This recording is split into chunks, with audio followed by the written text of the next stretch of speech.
America is the richest and most powerful country in history. But America's rise to #1 was actually quite unexpected. In fact, most of North America was ignored for more than 100 red years after it was discovered. Here's a map that was made right before Christopher Columbus discovered America.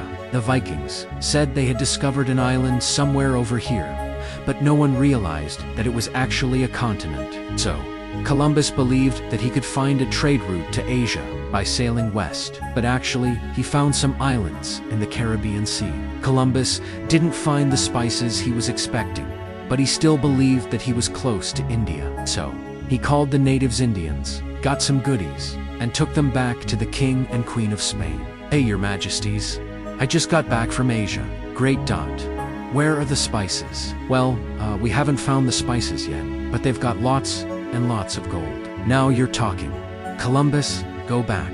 Tell them all to be Christians, and bring back that gold." A few years before Columbus claimed the West Indies for Spain, the Portuguese had discovered that they could reach Asia by sailing around Africa. So Spain and Portugal drew a line right down the middle of the map, and they agreed that all the non-Christian lands on this side of the line would belong to Portugal, and everything on the other side would belong to Spain. So the Portuguese sailed to Asia and built a huge trading empire, and the Spanish got busy conquering their half of the world.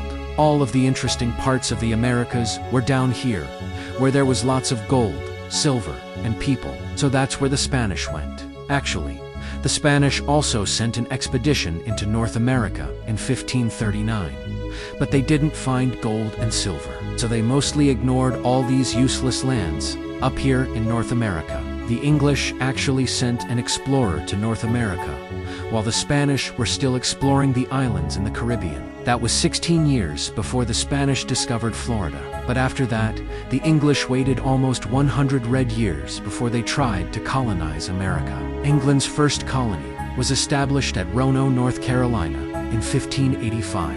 But the same year, England got busy fighting a war with Spain, and that colony mysteriously disappeared. So they tried again at Jamestown, and this time it worked. Next, the Pilgrims arrived in Plymouth. The Pilgrims were strict Christians who outlawed bad stuff like gambling and celebrating Christmas. Soon, lots and lots of people were coming to America, and before long, the East Coast was covered with British colonies. Meanwhile, the French were busy claiming all the land in the middle of North America.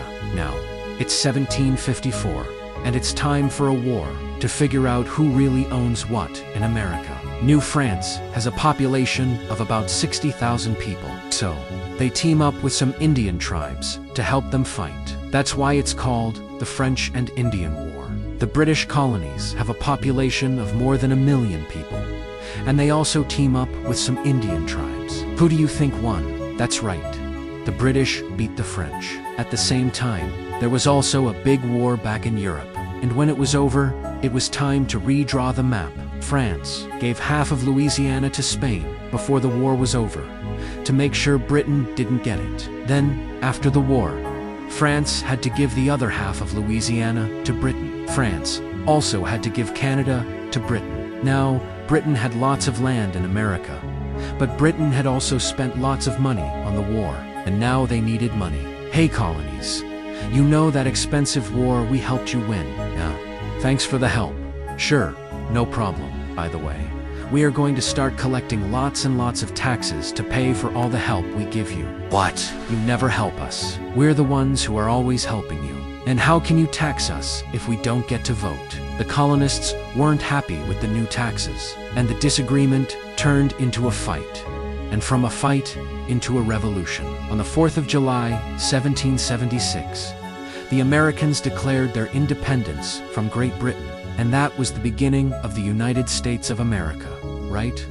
Not quite. It would be 5 more years before the Americans won their War of Independence. And after they had won their freedom, they had a new problem. The government they had created was a complete mess. The 13 colonies had essentially become 13 independent countries that were only united in name. The new nation was failing, and it was failing fast. So the Founding Fathers wrote a new constitution and created an entirely new federal government that actually worked. The new Constitution became official when 9 states had ratified it, and in 1789, George Washington was elected the first president of the United States. But the USA was only this big, and all the land over here belonged to Spain. So how did America get more land? Well, over in France, a guy named Napoleon seized power and started conquering Europe.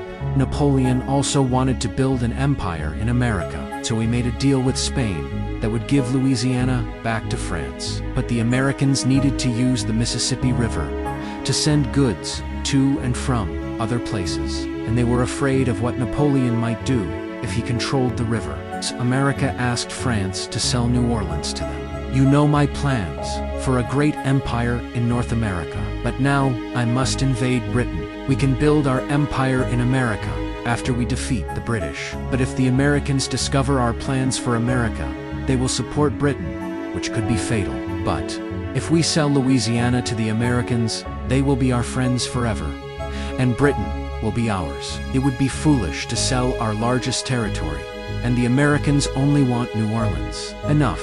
I've made up my mind. We will sell it all. The money will fund our war with Britain. And so America bought Louisiana for $15 million. America had just doubled in size, and that was good, because America's population was also almost doubling every 20 years. In those days, the average American family had 7 children, and all those kids needed some place to live. So lots of Americans moved west, where there was lots and lots of unclaimed land. Does anyone own this land? Of course not. Great, because now it's mine. But these lands, my hunting grounds, that's not proper English. You're supposed to say these lands were my hunting grounds. In 1819, America bought Florida from Spain and agreed that this line right here would be the border between the United States and New Spain. Just 2 years later, Mexico won its independence from Spain, and America had a new neighbor. The northern territories of Mexico were sparsely populated and difficult to control. So the Mexican government invited Americans to settle in Texas. These settlers quickly outnumbered the Mexicans, and before long, the Texans broke free from Mexico and created their own independent republic. Yeehaw! We want to join the USA. You have slaves. Yes, we do, and we're proud of it. Well, sorry. We don't need any more slave states. Hey guys, I'm president now, and this is ours. In 1845, the United States changed his mind and let the Republic of Texas join the Union. Disputes over the border of Texas led to a war with Mexico. At the end of the war, the United States paid Mexico $15 million and took the northern parts of Mexico that President Polk wanted. Just 5 years later, the United States also bought another piece of land from Mexico for $10 million.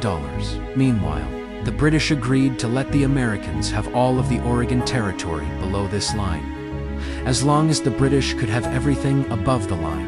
And so, in just 50 years of great luck and one ugly war with Mexico, America now stretched from sea to sea, and now there was nowhere left to expand unless, hello, Uncle Sam, I found an island in the middle of the ocean. Can I claim it for the US? We might need that for World War II. Does anyone live there? No, sir. Is it covered in bird droppings? Yes, sir. Congratulations, son. You're standing on US soil. Actually, sir, I wouldn't call this soil, by the way. The Guano Island Act is still a law. So, if you're tired of paying way too much for rent, go find yourself an island to occupy. Wow, everything is great. Right after the Americans got California, word spread that gold had been discovered, and lots of people rushed to California to help dig up the gold. Up in the Oregon Territory, there was lots of free farmland. America was thriving, and there was peace on all sides. But there was a big problem on the inside, and that was the problem of slavery. In northern states, slavery was illegal, and many considered it to be a great evil that must be stopped. In the South, slavery was an important part of the economy. The Americans had been arguing about slavery for decades. But everything came to a head when Abraham Lincoln was elected president in 1860.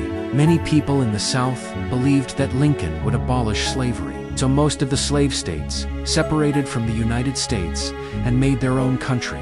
That led to a big civil war. Lots of people died. The North won. The slaves were freed, and the United States was united again. I'm sorry to hear about the assassination of President Lincoln. Yeah, another assassin tried to kill me on the same night, but I survived the stabbing. That's terrible. I mean, it's terrible that you were stabbed, but I'm glad that you survived. By the way, the Tsar wants America to have Alaska. How much can you pay for it? I think we can do 5 million, maybe 5.5 million, but not more. How about 7 million? Sure, great. I have approval for 7 million. We can make the treaty tomorrow. Can we do it tonight? I should have asked for more money. Great. Now America has another huge chunk of land. Now, it just needs a few tropical islands.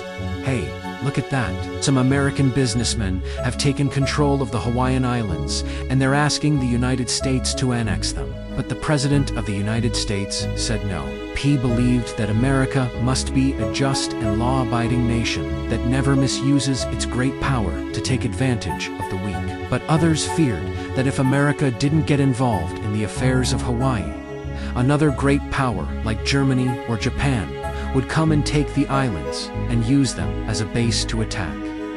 America in a future war. Should America mind its own business, or should it mind its own interests? America's policy of staying out of other nations' conflicts was about to be tested, because something was brewing in Cuba, and it wasn't coffee. Cuba was in the middle of a war for independence. Almost all of Spain's other colonies had already won their independence from Spain after the American and French revolutions.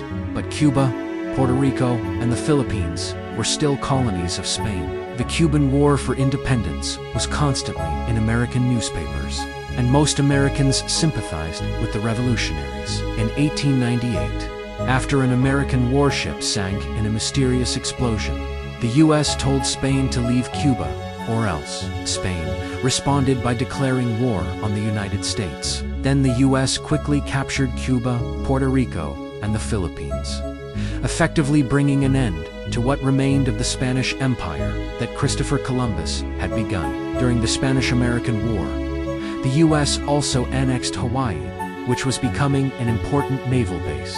After the war, the president was shot, and so the young and energetic Theodore Roosevelt unexpectedly became president. Hey, Columbia, we want to build a canal right here. Sure, just pay us $10 million. It's a deal. Actually, we changed our mind. You can't build a canal. What? But we made a deal. Sorry. Hey, Panama. Welcome to the Club of Countries. We want to build a canal right here. Sure, go ahead. While Roosevelt was president, he built up the second largest navy in the world and used this powerful navy to influence global politics. The Americans finished building the Panama Canal in 1914. Allowing the powerful U.S. Navy to quickly move between the Atlantic and Pacific Oceans. America had become a world power, and World War I had just begun. If you want me to make more videos like this, please subscribe to let me know, and be sure to watch the next video right here. If you want to learn more about American history, I'll leave notes and clarifications in the description. See you next time.